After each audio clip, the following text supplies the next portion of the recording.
মধ্যপ্রাচ্যে চলমান যুদ্ধ পরিস্থিতির কারণে চরম নিরাপত্তা ঝুঁকি তৈরি হওয়ায় ইরান, ইরাক, কুয়েত ও সংযুক্ত আরব আমিরাত সহ বেশ কয়েকটি দেশ তাদের আকাশসীমা সাময়িকভাবে বন্ধ ঘোষণা করেছে। বিদেশি রাষ্ট্রগুলোর নেওয়া এই আকস্মিক সিদ্ধান্তের সরাসরি নেতিবাচক প্রভাব পড়েছে বাংলাদেশের আকাশপথেও। এই পরিস্থিতির জেরে সর্বশেষ আজ বৃহস্পতিবার ১৯ মার্চ ঢাকার হজরত শাহজালাল আন্তর্জাতিক বিমানবন্দর থেকে মধ্যপ্রাচ্যগামী মোট ২৬টি ফ্লাইট বাতিল করা হয়েছে। আজ বাতিল হওয়া এই ফ্লাইটগুলোর মধ্যে কুয়েতের জাজিরা এয়ারওয়েজের ৪টি, সংযুক্ত আরব আমিরাতের ফ্লাই দুবাইয়ের ৪টি, এয়ার আরাবিয়ার ৬টি এবং এমিরেটস এয়ারলাইন্সের ২টি ফ্লাইট রয়েছে।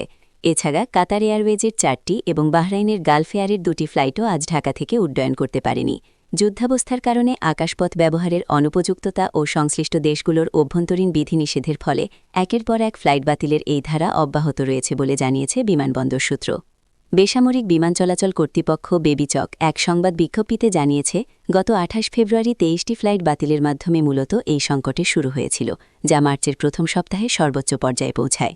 বেবিচকের দেওয়া পরিসংখ্যান বিশ্লেষণ করে দেখা যায়, গত কয়েক সপ্তাহে নিয়মিত বিরতিতে প্রতিদিন ফ্লাইট বাতিলের সংখ্যা ২০ থেকে ৩০-এর ঘরে ওঠানামা করছে। বিশেষ করে গত ১ থেকে ৩ মার্চের মধ্যে আকাশপথ বন্ধের প্রত্যক্ষ প্রভাবে ঢাকা থেকে শতাধিক ফ্লাইট বাতিল করতে বাধ্য হয়েছিল কর্তৃপক্ষ। সব মিলিয়ে ২৮ ফেব্রুয়ারি থেকে আজ পর্যন্ত বাতিল হওয়া মোট ফ্লাইটের সংখ্যা ৬১৪টিতে দাঁড়িয়েছে। মধ্যপ্রাচ্যের ৭টি দেশ ইরান, ইরাক, কুয়েত, সংযুক্ত আরব আমিরাত, বাহরাইন, কাতার ও জর্ডান তাদের আকাশসীমা পুনরায় পুরোপুরি উন্মুক্ত না করা পর্যন্ত এভিয়েশন খাতের এই শিডিউল বিপর্যয় কাটছে না বলে মনে করছেন সংশ্লিষ্ট ব্যক্তিরা। আকস্মিক ফ্লাইট বাতিলের কারণে প্রতিদিন দেশে ফিরতে চাওয়া বা কর্মস্থলে যোগ দিতে চাওয়া প্রবাসী শ্রমিকসহ অসংখ্য সাধারণ যাত্রী চরম ভোগান্তির শিকার হচ্ছেন।